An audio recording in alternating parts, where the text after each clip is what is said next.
Às vezes somos iludidos até por nós mesmos, é fato, a pensar que a nossa dor é maior do que a dor do vizinho, a dor do outro.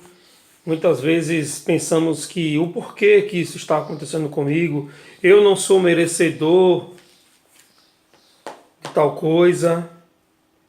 Isso me faz pensar e meditar toda vez que eu vejo o meu sofrimento e o sofrimento alheio, e quando eu sou convidado por uma questão psicológica a pensar dessa forma, eu até ouço as pessoas dizerem essas frases, não, porque só acontece comigo, minha vida é mais miserável que a vida dos outros.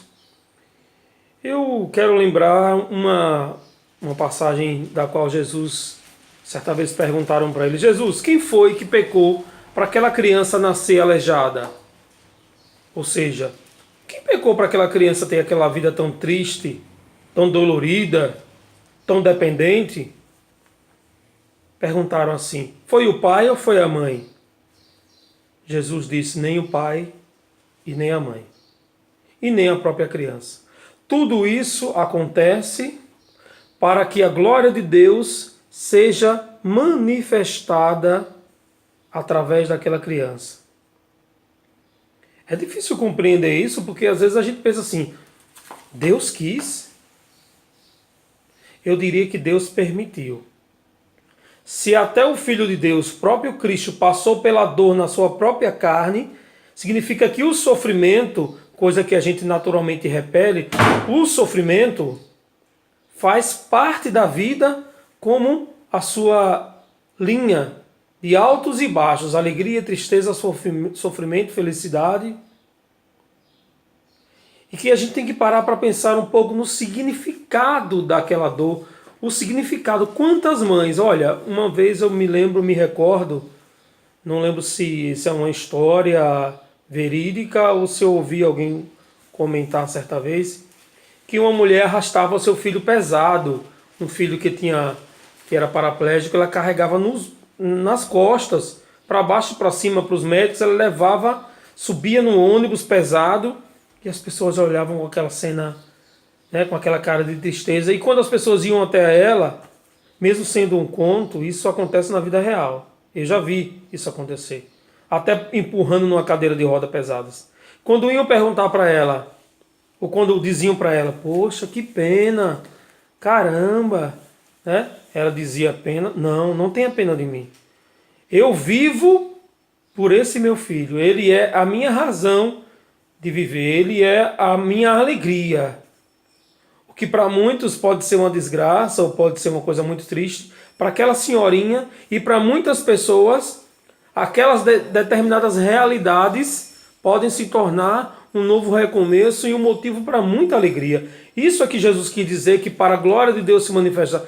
Muitas vezes, queridos amigos, vamos analisar o seguinte: se a gente vive num mar de alegria, se a gente vive num mar, né, só de vitórias, naturalmente a gente se esquece do bem, a gente se esquece até de Deus. Até a solidariedade fica para segundo, terceiro, quarto plano, porque a gente, quando vive num mar de alegrias, a gente tende a ser muito egocêntrico, né? O mundo hoje está muito egocêntrico, pensando em si. As pessoas não querem hoje nem ter filhos, porque filho dá trabalho, porque eu quero primeiro carreira disso, carreira daquilo. Não estou criticando a quem pensa assim, mas é uma realidade que hoje as pessoas de fato querem viver. E aí o plano de Deus, que é a família, muitas vezes fica para segundo plano. Não quero entrar nesse mérito agora. Tem pessoas que passam a vida inteira, nem filhos têm, preferem ter um cachorro. E eu acho, não é o problema, não é ter um cachorrinho. Coisa linda ter um cachorrinho. Mas muita gente diz assim: prefiro ter um cachorrinho porque não me dá trabalho, não tem que levar para a escola. Não, se eu precisar viajar, eu deixo ali, deixo acolá. Ou às vezes eu deixo comida e água e ele se vira. Veja como as pessoas pensam, né? Como de fato, quando a gente está numa maré boa, a gente modifica. Então, às vezes, as realidades difíceis da vida são para nos nos tornarmos de fato cada vez mais humanos. Eu penso assim, que o sofrimento ele é a base pela qual é formação diária, contínua de uma humanização. Porque se a gente for pensar numa vida sem dor, sem sofrimento, a gente vira meio que robô. A gente percebe muito isso. Quando o ser humano está com todo o dinheiro do mundo, com todo o status do mundo, geralmente ele se torna inacessível. Ele se torna distante de realidades. Então Cristo disse que é para a glória de Deus, não significando que é vontade de Deus, mas que aquelas realidades fazem o ser humano ter uma pausa, fazer uma reflexão.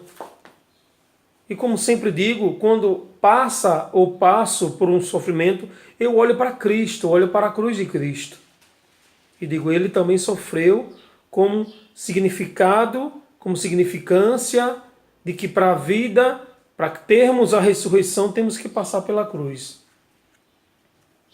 Hoje o mundo vive, nos convida todo o tempo a gente correr do sofrimento como o diabo corre da cruz, né? Como diz o velho ditado. Não sabendo que muitas vezes é nesse sofrimento, né?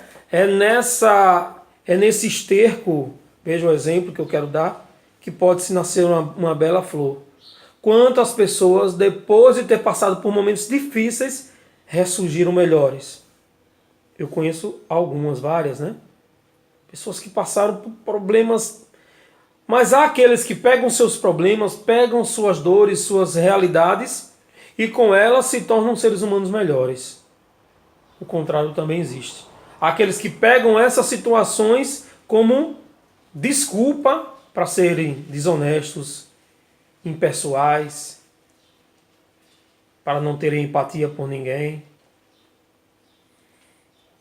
Que a gente possa pensar na dor hoje de uma forma diferente. A dor está aí para nos fazer melhorar, para que a gente amadureça. Eu termino lembrando uma frase que eu disse certa vez a uma pessoa querida. Quando ela disse, isso não deveria acontecer comigo, eu não mereço. Eu disse para ela o seguinte, olha, uma flor, ela não escolhe murchar, apodrecer e morrer. Uma fruta, seja ela qual for, não escolhe cair do pé, amadurecer, cair do pé e morrer. Isso são realidades da vida. E que a gente deve aprender, estando lá no pé como uma fruta, usando a analogia da fruta, estando no pé, vamos aprender a vivenciar alegrias e tristeza de estar no pé. Caindo madura, a alegria e as realidades difíceis de estar madura. E apodrecer e morrer é aceitar a realidade daquilo que nós não podemos mudar. Aquela oraçãozinha antiga que nossos pais ensinavam, né? Que a gente diga, Senhor, dá-me força para mudar aquilo que eu possa mudar, e resignação e coragem e força para aceitar aquilo que eu não posso mudar. A dor, ela é tal qual a alegria, tal qual o sofrimento, a alegria é aquilo que o livro sagrado diz, que há tempo de sorrir, tempo de chorar, tempo que é de guerra e tempo que é de paz. Louvado seja nosso Senhor Jesus Cristo. Força. Se você vê esse vídeo pelo Facebook, eu agradeço. Se você possa fazer seu comentário para a gente poder depois amadurecer. Se você vê pelo YouTube, eu peço que você se inscreva, né? Porque é a forma natural de tornar um canal mais acessível a outras pessoas e crescer o canal, né? Se inscrever, dar o like e o sino da notificação para todas as vezes que a gente colocar um vídeo novo, você pode desfrutar dessa reflexão. Eu gosto sempre de dizer e termino dizendo que essas reflexões, acima de tudo, são reflexões para mim.